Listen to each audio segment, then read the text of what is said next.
So hello students, welcome to scholars institute. आज हम class 8 का मैथमेटिक्स स्टार्ट करने वाले हैं, जहां पर हम चैप्टर 1 से स्टार्ट करेंगे, डेट इज रैशनल नंबर। और ये रैशनल नंबर का आपका वन शॉट होगा। वेरी इजी चैप्टर, बिल्कुल बेसिक बेसिक कंसेप्ट है इसमें, जिसको मैं पूरा कवर अप करते हुए आपको एक्सरसाइज के भी सारे क्वेश्चन करवा दूंगा। ठीक है, तो बिना देर किए चलो शुरू करते हैं। Now rational number. Rational number में सबसे पहले ना बेटा, कुछ बेसिक नंबर सिस्टम में जो जो नंबर्स आते हैं आपको वो मालूम होने चाहिए। जैसे कि आपने पहले पढ़ चुका है, नंबर सिस्टम में बेसिकली ये सारे नंबर्स आपने ऑलरेडी कवर कर चुके हैं। Natural number, whole number, integer, rational number, irrational number. बोलो करेक्ट है। तो सबसे पहले मुझे ये बताओ कि नेचुरल नंबर क्या होता है बेटा। What do you mean by natural number? तो natural number are known as a counting numbers, जिसको हम एन से डिनोट करते हैं। स्टार्ट कहां से होता है? Start from 1 2 3 4 5 goes up to infinity. तो नेचुरल नंबर को n से डिनोट करते हैं। 1 से स्टार्ट होगा, 1 2 3 4 5 goes up to infinity. They are known as a counting numbers. Okay, now second है आपका होल नंबर। होल नंबर क्या होता है? होल नंबर को आप w से डिनोट करते हो। 0 से स्टार्ट होता है, इंफिनिटी तक जाता है, राइट? तो start from 0 1 2 3 4 5 goes up to infinity. It is known as a whole number. बोलो क्लियर है यहां तक? Now next is integer. Now what do you mean by integer? Integer को हम z से डिनोट करते हैं। और इंटीजर क्या होता है बेटा? बेसिकली इंटीजर्स क्या होता है? नंबर लाइन में आने वाले सारे के सारे नंबर। अब नंबर लाइन में कौन कौन से नंबर आते हैं भाई? आप अगर नंबर लाइन ड्रॉ करते हो तो यहाँ सेंटर में 0 रखते हो, फिर 1 2 3 4 5 6 goes up to positive infinity, -1 -2 -3 -4 -5 goes up to negative infinity. तो ये प्लस इंफिनिटी से लेकर नेगेटिव इंफिनिटी तक के सारे नंबर्स को हम क्या बोलते हैं? इंटीजर, जिसको हम z से डिनोट करते हैं। ठीक है, तो integer are denoted by z। 0 1 2 3 goes up to positive infinity, -1 -2 -3 goes up to negative infinity. इसको इंटीजर बोलते हैं। नेक्स्ट है आपका रैशनल नंबर, जो कि आपके चैप्टर का नाम ही है rational number. Now what do you mean by rational number? 8th class के हिसाब से आप एकदम बेसिक डेफिनेशन याद रखो रैशनल नंबर की। जिस नंबर को p बाई क्यू के फॉर्म में लिख सकते हैं उसको रैशनल बोलते हैं। जिसको p बाई क्यू के फॉर्म में नहीं लिख पाओगे उसको हम क्या बोलेंगे? इरेशनल बोलेंगे। As simple as that. जिसको p बाई क्यू के फॉर्म में लिख सकते हो रैशनल, जिसको p बाई क्यू के फॉर्म में नहीं लिख सकते उसको हम बोलेंगे इरेशनल। अब p बाई क्यू के फॉर्म में, अच्छा इसकी डेफिनेशन भी आपको बता देता हूं। What do you mean by rational number बेटा? Any number which can be written in the form of p by Q where p and q are integers. p by q form where p and q are integers and q should not be equal to 0। तो मैं आपको ये चीज बताते चलूं भाई, rational number आपके कुछ भी हो सकते हैं यार। कोई भी नंबर p by q के फॉर्म में उठा लो।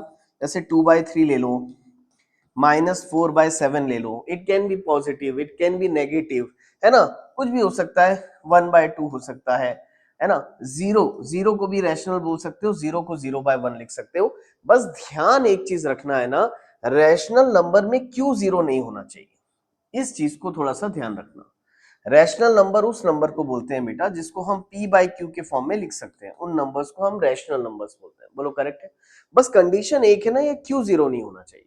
अगर क्यू जीरो हो गया ना तो नंबर नॉट डिफाइन हो जाएगा। इस चीज का बिल्कुल अच्छे से ध्यान रखना। मैं देखता हूं यहाँ पर आगे स्लाइड में मैंने वो चीज बताई है, नहीं मैं यहीं पर बता देता हूं फिर आपको। देखो एक चीज याद रखना, नोट आप लोग के लिए। जैसे कोई ये बोल दे कि भाई अगर Q जीरो हो गया तो क्या होगा, जैसे मान लो मैं बोलूंगा 2 के नीचे मैंने जीरो रख दिया, तो रैशनल नंबर्स में कभी भी डिनोमिनेटर में जीरो नहीं होना चाहिए। अगर जीरो आ गया तो इसको आप मैथमेटिक्स में डिफाइन ही नहीं कर पाओगे। इसको हम बोलते हैं नॉट डिफाइन। बोलो करेक्ट है। इतना बहुत अच्छे तरीके से ध्यान रखना। टू नहीं, किसी भी नंबर के नीचे, एक्स के नीचे, वाई के नीचे, किसी भी नंबर के नीचे मैथमेटिक्स में जीरो नहीं आना चाहिए। जीरो आ गया तो वो अनडिफाइंड हो जाएगा, नॉट डिफाइंड हो जाएगा। मैथमेटिक्स में आप उसको डिफाइन ही नहीं कर पाओगे। तो रैशनल नंबर बेसिकली चैप्टर का नाम भी है, इसलिए मैंने इसको इतने डिटेल में पढ़ा दिया। Any number which can be written in the form of p by Q where p and q are integers. Q zero नहीं होना चाहिए, बाकी सारे नंबर्स को आप रैशनल नंबर बोल सकते हो, कोई दिक्कत नहीं। ठीक है, तो जल्दी से आगे बढ़ते हैं। नाउ नेक्स्ट है प्रॉपर्टीज ऑफ रैशनल नंबर। तो पर्टिकुलर क्लास 8 में आपको प्रॉपर्टीज पे ही बहुत ज्यादा ध्यान देना है। प्रॉपर्टीज के ही बेसिस पे एक्सरसाइज में भी आपके क्वेश्चन दिए हुए हैं। ठीक है, तो एक एक करके प्रॉपर्टी में बिल्कुल बेहतरीन तरीके से आपको समझा दूंगा, रट जाएगा आपको बहुत। ठीक है, इसको बिल्कुल इजी वे में पढ़ना है बेटा। डेफिनेशंस रटना नहीं है हमको, सिर्फ समझ समझ के करना है। देखो पहली प्रॉपर्टी क्या है? Now properties of rational number. First property है आपकी closure property of rational number. अब यार ये क्लोजर प्रॉपर्टी क्या होती है, तो पहले मैं आप लोग के लिए डेफिनेशन रीड कर देता हूं। The closure property of a rational number states that when any two rational numbers are added, subtracted or multiplied, the result of three cases will also be a rational. किसी भी rational number को plus कर दो, minus कर दो, multiply कर दो, you will again get a rational number. इसी प्रॉपर्टी को हम क्या बोलते हैं, क्लोजर प्रॉपर्टी। मैथमेटिक्स में एक चीज है, ध्यान रखना, कभी भी ना बेटा थ्योरी समझ में नहीं आती। आप मैथमेटिक्स की थ्योरी को डीप में पढ़ने जाओगे ना तो फिर समझ में नहीं आता। आप जब तक एग्जांपल्स नहीं देखोगे समझ में नहीं आएगा। तो मैं हर प्रॉपर्टी को एग्जांपल दे दे के समझाऊंगा, बिल्कुल बेहतरीन तरीके से समझ में आ जाएगा। देखो 1/3, यहां पर आप थोड़ा सा ध्यान रखना। देखो ये है 1/3 और ये है +1/4। देखो दोनों रैशनल नंबर है, यहाँ दो रैशनल नंबर का एडिशन कर रहे हैं अपन। ठीक है, तो अगर मैं दो रैशनल नंबर को ऐड करूं, ऐड कैसे करते हैं बताया था आप लोग को, क्रॉस मल्टीप्लीकेशन मेथड सबसे अच्छा मेथड है एडिशन के लिए। क्रॉस मल्टीप्लाई करो, 4 इंटू 1 करोगे 4, 3 इंटू 1 करोगे 3, अगेन 3 इंटू 4 करोगे तो 3 4 जा हो गया 12, तो 4 5 6 7, ये आ गया 7/12। तो मैं आपको वही बता रहा था, देखो दो रैशनल नंबर को ऐड करने के बाद अगेन हमको क्या मिल रहा है, एक रैशनल नंबर मिल रहा है। इसी प्रॉपर्टी को हम क्लोजर प्रॉपर्टी बोलते हैं कि भाई दो रैशनल नंबर को ऐड करोगे you will again get a rational number. This property is known as a closure property. ऐसे ही ये क्लोजर प्रॉपर्टी सब्सट्रैक्शन के लिए भी वैलिड है। अब जैसे मान लो 1/3 को माइनस करना है 1/4 से, तो भाई यहां पर आपको सब्सट्रैक्शन वगैरह भी मैं सिखाते चल रहा हूं, जिसको थोड़ा बहुत प्रॉब्लम होती है, मैं जिस मेथड से कर रहा हूं उसी मेथड से करो, आपकी कभी गलती नहीं होगी। This method is known as a cross multiplication method. कैसे होगा, सबसे पहले 4 1 से मल्टीप्लाई होगा, 4 इंटू 1 4, 3 इंटू 1 3, अपॉन 3 4 जा कितना 12, तो 4 माइनस 3 कितना हो जाएगा 1/12। अगेन देखो दो रैशनल नंबर को सब्सट्रैक्ट किया, again I will get a rational number. तो दो रैशनल नंबर को सब्सट्रैक्ट करके वापस से रैशनल नंबर मिल रहा है, तो हम इसको भी क्या बोलेंगे, क्लोजर प्रॉपर्टी। तो क्लोजर प्रॉपर्टी एडिशन के लिए भी वैलिड है, क्लोजर प्रॉपर्टी सब्सट्रैक्शन के लिए भी वैलिड है। मल्टीप्लीकेशन के लिए भी देख लेते हैं। 1/3 को अगर मैं मल्टीप्लाई करूं 1/4 से, तो मल्टीप्लीकेशन में तो कोई टेंशन ही नहीं है, डायरेक्ट हो जाएगा। 1 1 जा 1 और 3 4 जा कितना हो जाएगा 12। तो देखो दो रैशनल नंबर को मल्टीप्लाई कर रहा हूं, I am again getting a rational number. तो भाई क्लोजर प्रॉपर्टी मल्टीप्लीकेशन के लिए भी वैलिड है। बोलो करेक्ट है। अब चलो फटाक से डिवीजन के लिए भी देख लेते हैं।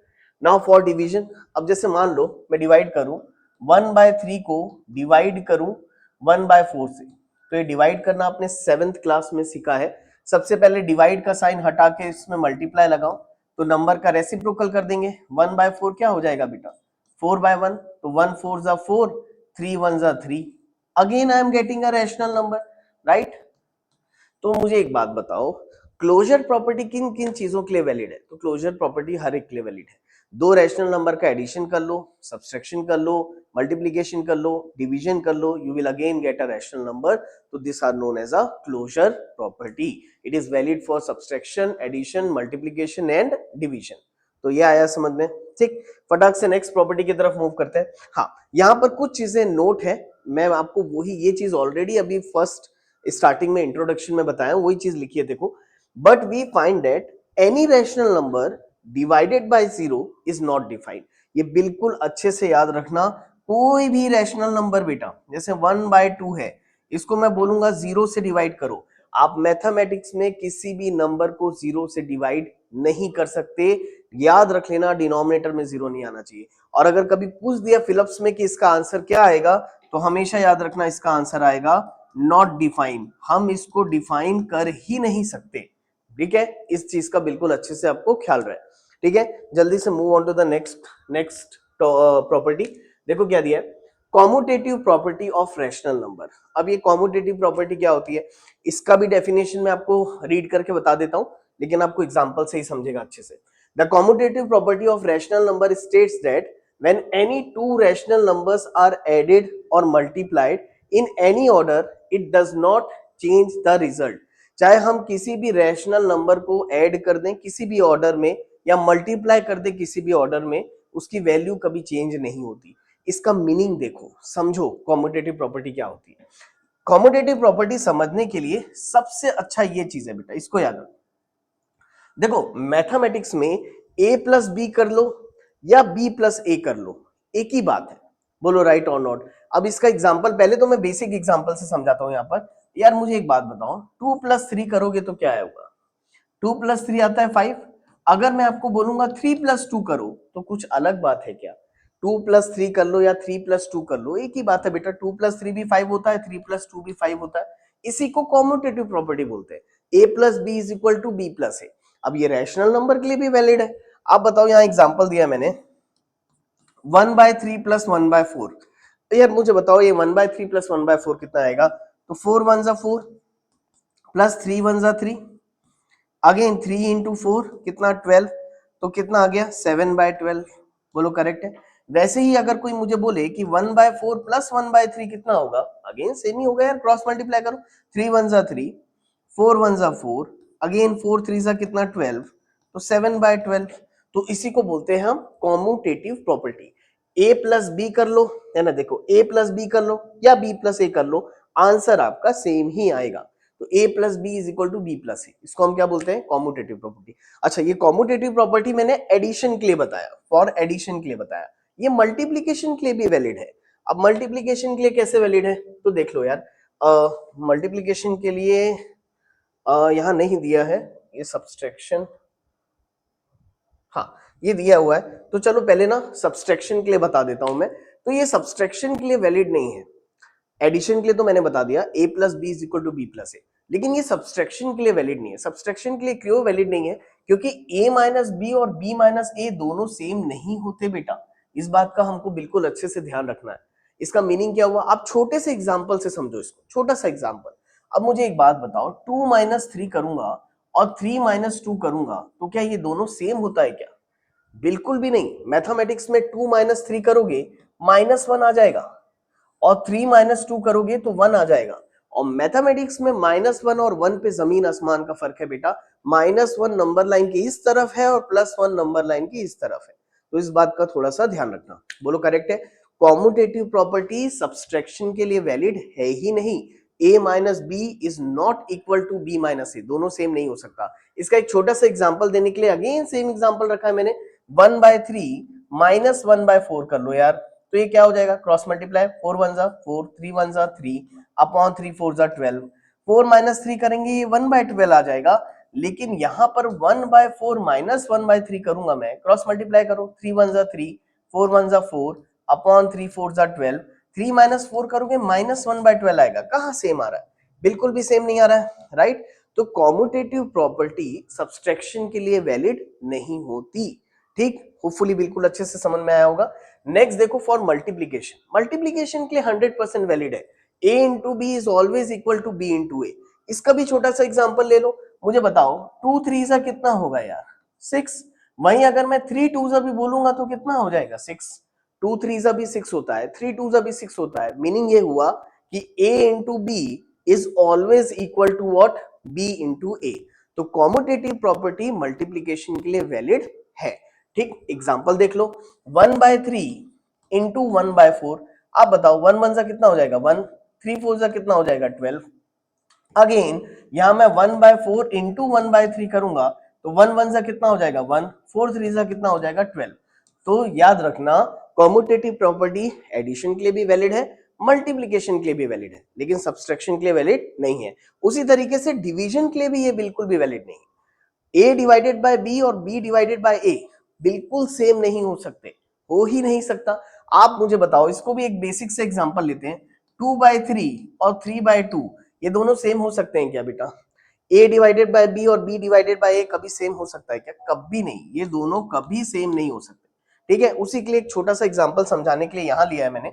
1/3 है ना, 1/3 डिवाइडेड बाय 1/4 करूंगा तो 1/3 इसको मल्टीप्लाई करूंगा, ये 4/3 हो जाएगा, सॉरी 4/1 हो जाएगा। तो आंसर कितना आएगा यार? ये आएगा 4/3।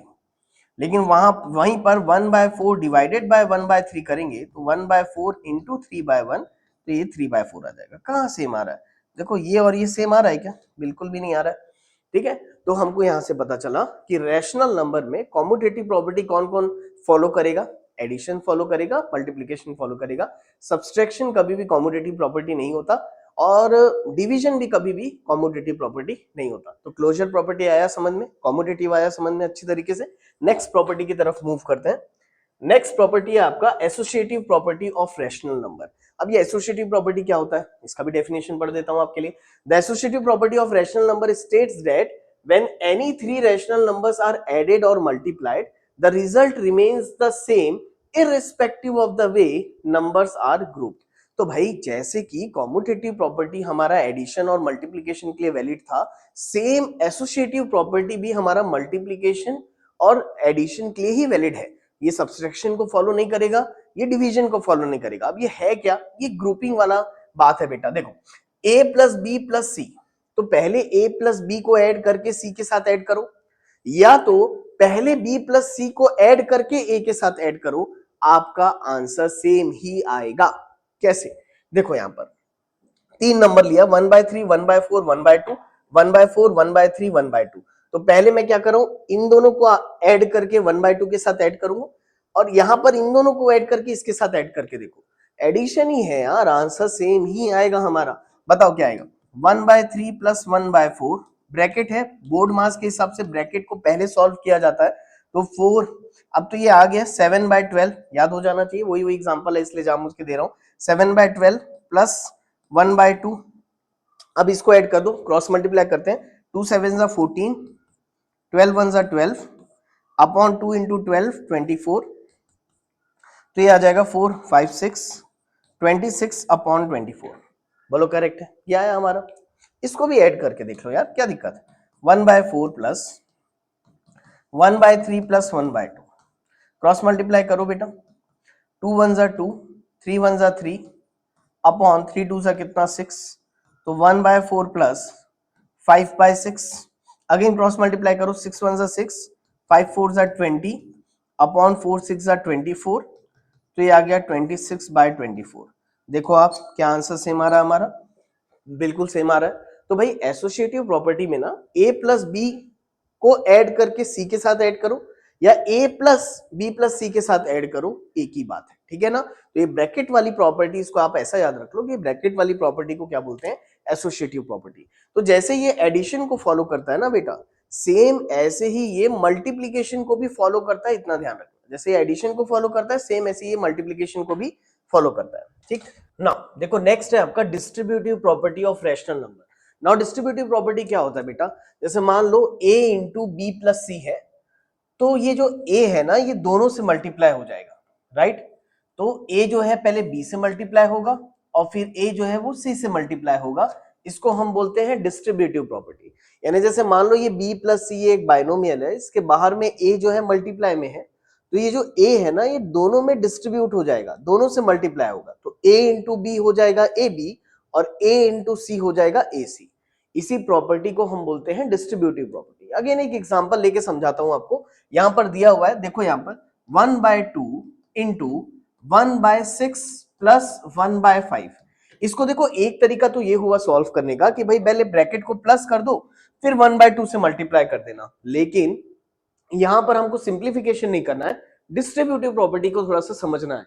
तो डिस्ट्रीब्यूटिव प्रॉपर्टी क्या है, अकॉर्डिंग अगर मैं इसको सॉल्व करूं तो सबसे पहले क्या होगा कि ये 1/2 ये ब्रैकेट के बाहर इन दोनों से मल्टीप्लाई में, तो 1/2 पहले इससे मल्टीप्लाई होगा और फिर 1/2 इससे मल्टीप्लाई होगा, तो करते हैं मल्टीप्लाई, 1/2 इंटू 1/6, ये मिडिल वाली साइन चाहे प्लस हो चाहे माइनस हो कोई दिक्कत नहीं है, एज इट इज यहां लिख देंगे हम। अगेन 1/2 इंटू 1/5, है ना। तो ये हुआ डिस्ट्रीब्यूटिव प्रॉपर्टी, 1/2 दोनों से मल्टीप्लाई हो गया। बोलो क्लियर है। अब मल्टीप्लाई कर देते हैं, 1 इंटू 1 1, 6 2 सा कितना 12 प्लस 1 इंटू 1 1, 2 5 सा कितना 10। अगेन इसको सॉल्व करना है, आप क्रॉस मल्टीप्लीकेशन का यूज कर सकते हो। 10 इंटू 1 कितना हो जाएगा बेटा, है ना, 10 इंटू 1 हो जाएगा 10, 12 इंटू 1 हो जाएगा 12 अपॉन 12 इंटू 10 हो जाएगा 120, तो ये आ जाएगा कितना 22 अपॉन 120। बोलो क्लियर हुआ यहां तक, ठीक। तो इसको बोलते हैं हम डिस्ट्रीब्यूटिव प्रॉपर्टी, जहां पर a इंटू बी प्लस सी है, तो a दोनों से मल्टीप्लाई हो जाएगा और ये हो जाएगा ab प्लस सी। होपफुली आपको बिल्कुल अच्छे से क्लियर होगा। डिस्ट्रीब्यूटिव प्रॉपर्टी कई बार हेल्प करता है हमको, है ना, कई सारी इक्वेशंस को सॉल्व करने के लिए, तो आप ये डिस्ट्रीब्यूटिव प्रॉपर्टी बहुत अच्छे से याद रखोगे। जल्दी से आगे बढ़ते हैं, move on to the next, additive property of rational number. अब यार देखो एडिटिव प्रॉपर्टी में ना, जैसे मान लो a बाय बी आपका एक रैशनल नंबर है, तो यहाँ पर दो एडिटिव प्रॉपर्टी है हमारी, एक हम बोलते हैं एडिटिव आइडेंटिटी और दूसरा हम बोलते हैं एडिटिव इनवर्स। अब यार ये एडिटिव आइडेंटिटी क्या है और एडिटिव इनवर्स क्या है, एकदम सिंपल है। आप देखो एडिटिव आइडेंटिटी का मतलब किसी भी रैशनल नंबर को आप जीरो से ऐड कर दो, जैसे मान लो 3/7 एक रैशनल नंबर है, इसको अगर मैं जीरो से ऐड करूं या जीरो को मैं 3/7 से ऐड करूं तो आंसर कितना आएगा 3/7। बोलने का मतलब ये है भाई जीरो को किसी भी नंबर से प्लस कर दो यार, 0 + 2 कितना होगा 2, 2 + 0 कितना होगा 2, जीरो को किसी भी नंबर के साथ ऐड करो कोई फर्क नहीं पड़ता, बोलो करेक्ट है। इसी प्रॉपर्टी को हम बोलते हैं additive identity. Now what do you mean bye additive inverse? Additive inverse और भी सिंपल है, जैसे मान लो एक रैशनल नंबर है 2/3, मैं आपको बोलूंगा 2/3 का एडिटिव इनवर्स क्या है, तो 2/3 का एडिटिव इनवर्स हो जाएगा बेटा, जस्ट साइन को चेंज कर दो, +2/3 का एडिटिव इनवर्स हो जाएगा -2/3, -2/3 का एडिटिव इनवर्स हो जाएगा 2/3। तो हम बस इसमें साइन चेंज करते हैं, सच दैट 2/3 -2/3 ये दोनों का सम करोगे तो आंसर हमेशा कितना आएगा 0। क्या बोल रहा हूं मैं, यहां पर भी लिखा हुआ है, एक बार देखते हैं। देखो एडिटिव इनवर्स है ना, द एडिटिव इनवर्स ऑफ 3/7, जैसे मान लो 3/7 का कोई आपसे एडिटिव इनवर्स पूछे तो आपको जस्ट साइन चेंज करना है, +3/7 का एडिटिव इनवर्स हो जाएगा -3/7, सच दैट अगर आप इन दोनों को ऐड करोगे 3/7 और -3/7 को ऐड करोगे तो ये कैंसिल होकर आंसर कितना आ जाएगा आपका 0।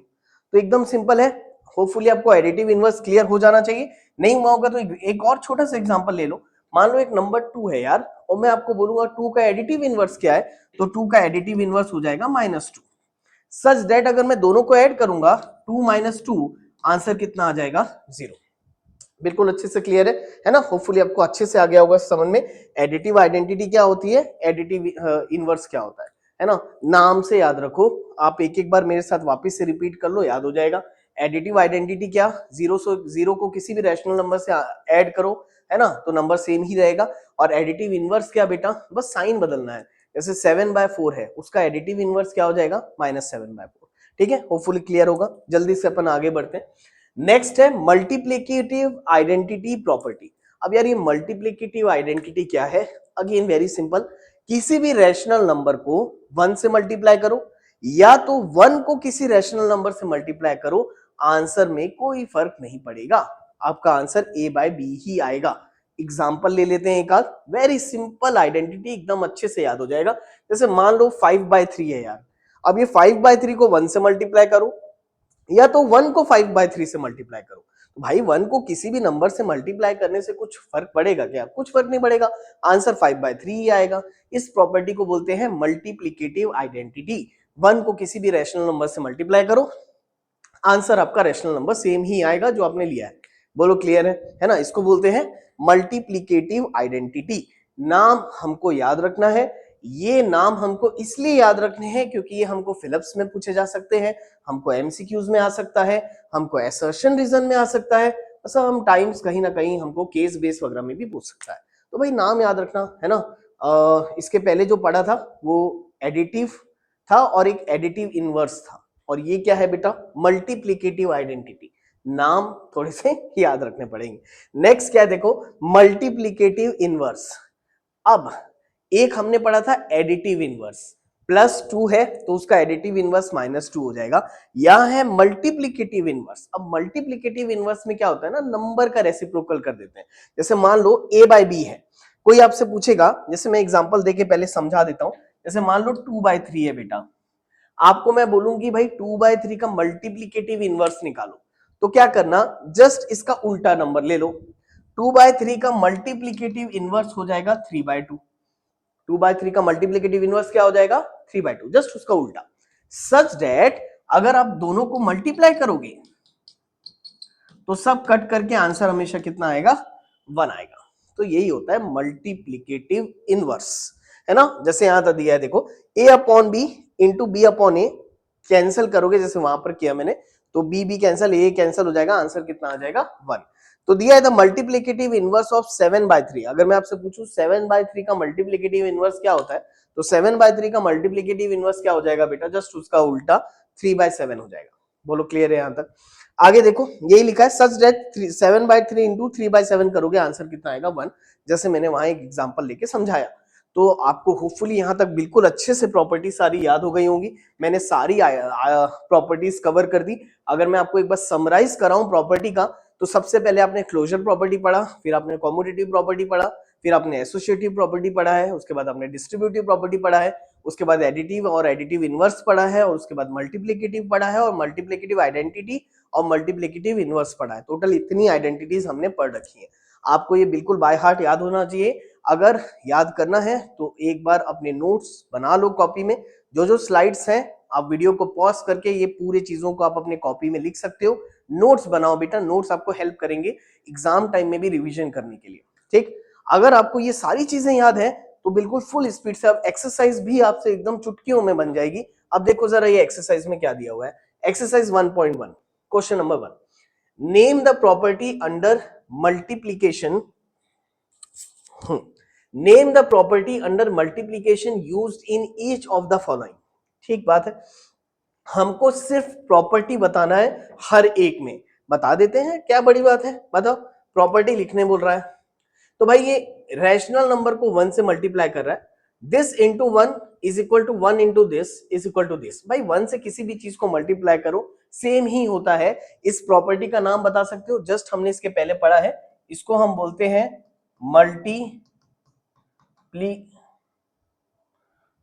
ये क्या हो रहा है ना, मल्टीप्लीकेटिव आइडेंटिटी। ठीक, किसी भी नंबर को 1 से मल्टीप्लाई करो या 1 को किसी नंबर से मल्टीप्लाई करो सेम ही होगा, उसको मल्टीप्लीकेटिव आइडेंटिटी बोलते हैं। ठीक है, ये फर्स्ट हो गया। सेकंड देखो, -3/17 -13/17 है इंटू -2/7, ठीक है, या -2/7 है इंटू -13/17 है ना। पता नहीं है क्यों लोडिंग ले रहा है। तो ध्यान से यार यहां पर आप ध्यान से देखो, ये कौन सी प्रॉपर्टी की याद दिला रहा है। अगर आप गेस कर पा रहे होगे तो ये हमारा कॉम्यूटेटिव प्रॉपर्टी है बेटा। a into B is equal to B into A लिखा हुआ है, देखो है ना, is equal to B into A. तो ये कॉम्यूटेटिव प्रॉपर्टी है, करेक्ट है, तो इसका नाम क्या हो जाएगा, कॉम्यूटेटिव प्रॉपर्टी।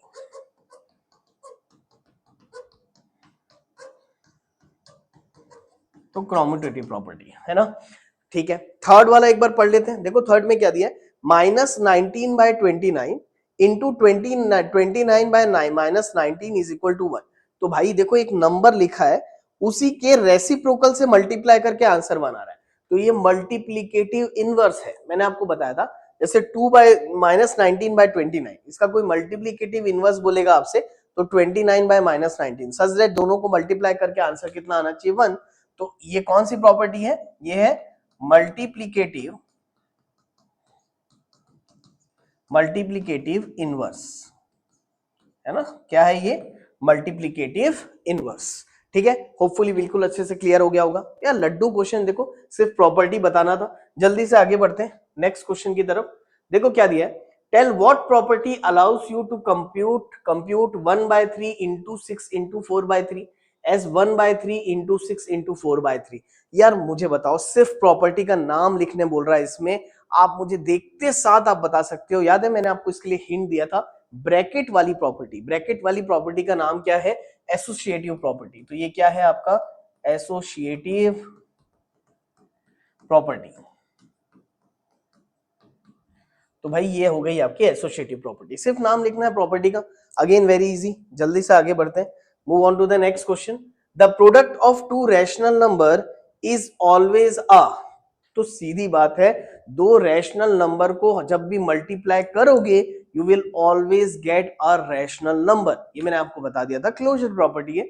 दो रैशनल नंबर को मल्टीप्लाई करेंगे you will always get a rational number. तो we will always get a rational number. दो रैशनल नंबर को मल्टीप्लाई करके हमेशा हमको रैशनल नंबर ही मिलेगा। नेक्स्ट क्वेश्चन नंबर 18 फाइंड करने बोला है, ठीक है। फाइंड 3/7। अच्छा ये एग्जांपल नंबर 1 है बेटा, आपका एक्सरसाइज खत्म हो गया। एक्सरसाइज में पूरी थ्योरी क्वेश्चन है इसमें, लेकिन हाँ एग्जाम्पल क्वेश्चंस में कुछ सॉल्व करने वाले क्वेश्चन थे, तो मैंने सोचा उसको कवर कर लेते हैं, पकड़ लेते हैं, क्योंकि टीचर्स अगर एग्जाम में दे दिए तो, क्योंकि एग्जाम्पल में तो दिया है। देखो क्या लिखा है, find 3/7 plus minus 6/11 plus minus 8/21 plus 5/22। हमको इसको सॉल्व करना है। सिंपल सा एडिशन का क्वेश्चन है जो आपने जूनियर सेक्शन में किया हुआ है, तो कर लेते हैं। चलो चलो इसको देखते हैं क्या दिया। 3/7 प्लस, अच्छा देखो प्लस माइनस क्या हो जाएगा, माइनस 6/11, और ये हो जाएगा again plus minus minus 8/21, again ये कितना प्लस 5/22। बोलो क्लियर है। अब देखो इसको सॉल्व करना है। सॉल्व करने के लिए बेसिकली आप क्या कर सकते हो, आप ये चारों टर्म का एलसीएम निकाल लो, या तो पेयर्स में सॉल्व कर लो, पहले इसको सॉल्व कर लो फिर इसको सॉल्व कर लो, आप जैसा सॉल्व करना चाहो आप कर सकते हो, है ना। अपन एक काम करते हैं, चारों का ही एलसीएम निकाल लेते हैं, ठीक है ना। तो चारों का एलसीएम निकालना जैसे आपने जूनियर सेक्शन में सीखा है वैसे ही सिखा रहा हूँ। तो ये 7 है, ये 11 है, ये 21 है, और ये 22 है। तो भाई एलसीएम निकाल लेते हैं। एलसीएम निकालना आता है आपको, तो यहां पर मैं लिख देता हूं, है ना। कुछ कॉमन तो नहीं जा रहा था ना इसमें, नहीं, चलो एलसीएम लेके ही करना पड़ेगा। सबसे पहले 2 से करते हैं, 2 1 जा 1 जा, बोलो क्लियर है। अगेन उसके बाद 3 से कर लेते हैं, ये 7 है, ये 11 है, 3 7 जा 21, अगेन 11, बोलो क्लियर है यहाँ तक। इसके बाद अपन 7 से कर लेते हैं, 7 1 जा 11, 1 जा अगेन 11, उसके बाद फाइनली 11 से कर लेते हैं, तो ये 1 जा 1 जा 1 जा 1 जा, ठीक है।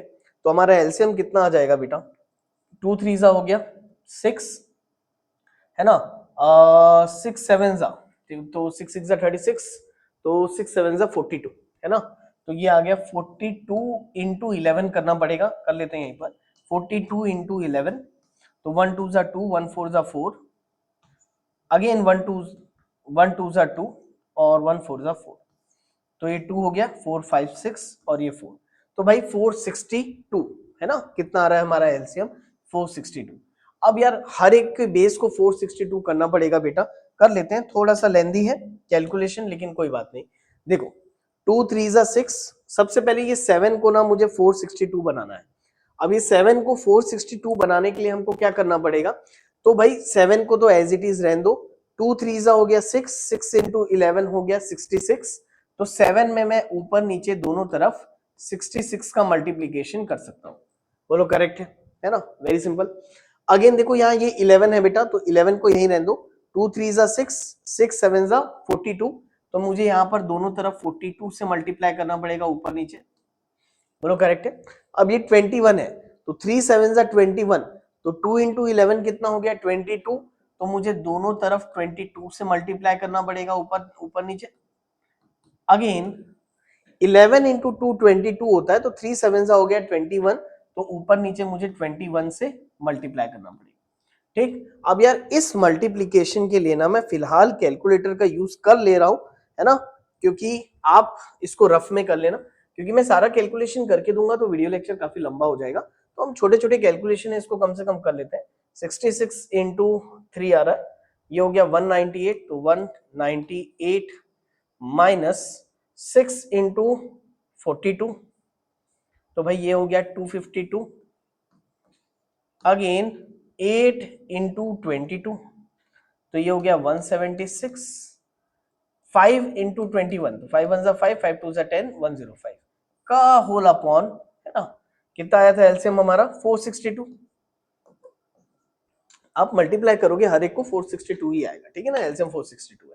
अगेन भाई एडिशन सब्सट्रैक्शन कर लेते हैं, 198 माइनस 252 कितना हो गया, ये पहले इन दोनों को कर लेता हूं मैं, -54, अगेन फिर इन दोनों को कर लेता हूं मैं 105 माइनस 176, तो ये दोनों को किया मैंने, तो ये आया -71, ठीक है ना। पहले इन दोनों को किया फिर इन दोनों को किया, दिस -71 अपॉन 462, तो भाई 71 माइनस 54, तो -125 अपॉन 462, ये हमारा आंसर है। ठीक, तो आप उसको सिंप्लीफाई करोगे तो भाई यहां तक आप आंसर के पास पहुंच जाओगे। तो भाई ऐसे ही करना पड़ेगा आपको, है ना, क्योंकि इसमें ना कोई प्रॉपर्टी नहीं लग रही थी बेटा, इसमें कोई डिस्ट्रीब्यूटिव प्रॉपर्टी नहीं लग रही थी, कॉमन ले नहीं सकते थे, तो इसको हमको नॉर्मली सिंप्लीफिकेशन करना पड़ा। और ऐसे अगर आया एग्जाम में तो आप ऐसे ही बनाओगे, ठीक है। तो होपफुली आपको बिल्कुल अच्छे से क्लियर हो गया होगा कैसे करना है। जल्दी से आगे बढ़ते हैं अपन, move on to the next question, example number 2। अब देखो एग्जाम्पल नंबर 2 ना, ये मल्टीप्लीकेशन है, तो ये और आसान हो गया ना हमारे लिए, मल्टीप्लीकेशन है तो बहुत आसान है।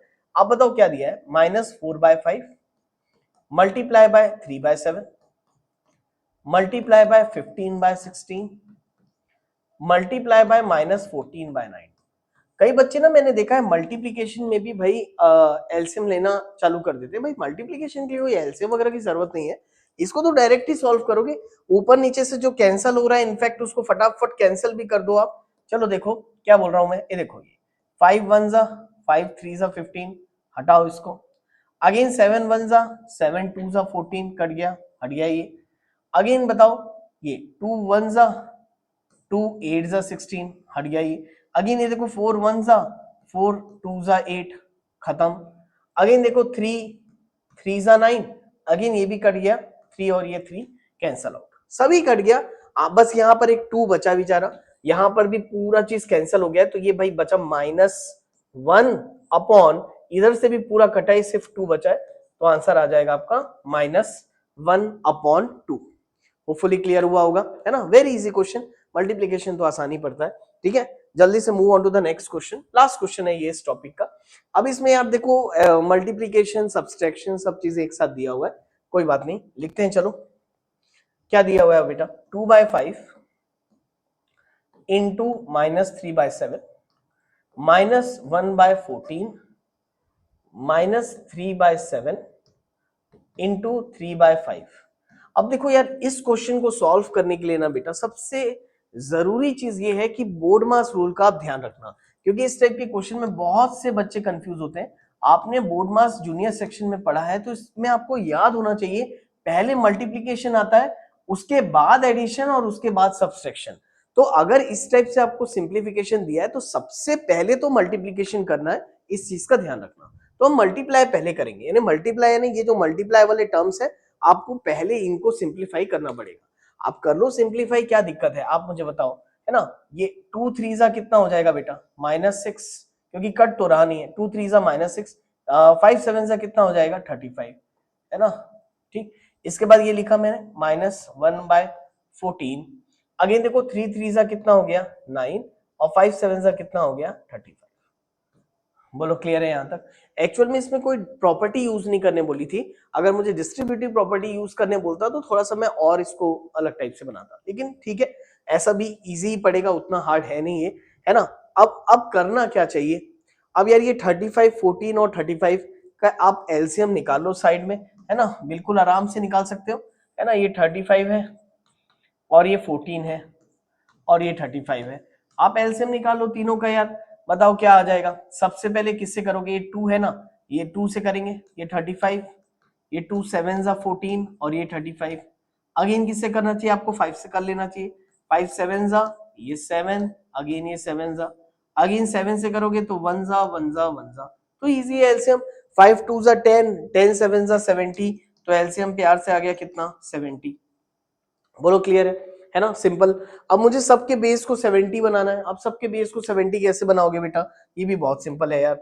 अब मुझे बताओ 35 को 70 बनाना है, तो 5 7 जा 35, बचा कितना 2, तो हमको ऊपर नीचे 2 से मल्टीप्लाई करना पड़ेगा, क्योंकि आपको मालूम है 35 इंटू 2 कितना होता है 70, तो ऊपर नीचे 2 से मल्टीप्लाई किया, है ना। यहाँ पर ये फैक्टर्स के ही हेल्प से आपको सारे बेस मिल जाएंगे आराम से 70। कैसे, अब जैसे 14 है, मैं अगर आपको बोलूं 14 को 70 बनाना है, तो दिमाग मत लगाओ, ये देखो 7 2 जा 14, तो बचा क्या 5, तो बट ऑफ कोर्स ऊपर नीचे 5 से मल्टीप्लाई करना पड़ेगा, सिंपल, ठीक है। अगेन ये 35 है, तो यहाँ ऊपर नीचे 2 से मल्टीप्लाई करना पड़ेगा। चलो कर लेते हैं फटाफट, 6 2 जा क्या 12, तो -12, अगेन -5 1 5 जा 5, 9 2 जा 18, -18 का होल अपॉन, है ना, बेस कितना किया हमने 70। बोलो करेक्ट है यहाँ तक, ठीक है। अब ऐड कर लेते हैं यार, बताओ ये कितना हो जाएगा एडिशन इसका, क्योंकि सारा माइनस में और हमको अच्छे से मालूम है माइनस माइनस प्लस होता है। तो 12 प्लस 5 प्लस 18 ये हो गया हमारा 35, तो ये आ गया -35 अपॉन 70। कभी भी ना देखो, एक्चुअल में तो ये आंसर है, लेकिन हम कभी भी आंसर को ऐसा छोड़ते नहीं है। अगर ऊपर नीचे से कैंसिल हो रहा हो तो आप कैंसिल कर दो, ऐसे छोड़ दिए तो भी गलत नहीं है, लेकिन कैंसिल कर देना चाहिए, है ना। तो इसको कैंसिल कर दो। अभी जैसे 5 के टेबल से कैंसिल हो रहा है ये, 5 7 जा 35। अगेन ये काम करते ना, 7 के टेबल से ही काट देते हैं, डायरेक्ट कट जाएगा। 7 1 जा 7 0, 7 5 जा 35। अब काट लो, 5 1 जा 5 2 जा 10। तो आंसर आ गया प्यार से कितना, -1/2। ये आपका आंसर है। ठीक है, होपफुली आपको समझ में आया होगा। तो यहां हुआ हमारा पूरा का पूरा first chapter, that is rational number class 8 का कंप्लीट। होपफुली आपको वीडियो लेक्चर अच्छा लगा होगा। अगर अच्छा लगा हुआ है तो वीडियो को जरूर लाइक करना, चैनल को सब्सक्राइब करना, कमेंट सेक्शन में मुझे लिख के जरूर बताना बेटा कि आपको वीडियो कैसा लगा और आप मुझसे कौन से और चैप्टर का वीडियो चाह रहे हो। कोशिश करूंगा कि जल्दी से जल्दी एक एक करके नेक्स्ट चैप्टर का वीडियो मैं डालते जाऊं। और अगर अच्छा लगा होगा वीडियो तो अपने फ्रेंड्स के साथ जरूर इसको शेयर करना। चैनल को सब्सक्राइब करने मत भूलना। जल्दी मिलते हैं नए लेक्चर में, जब तक के लिए have a nice day. Thank you बेटा, बाय बाय।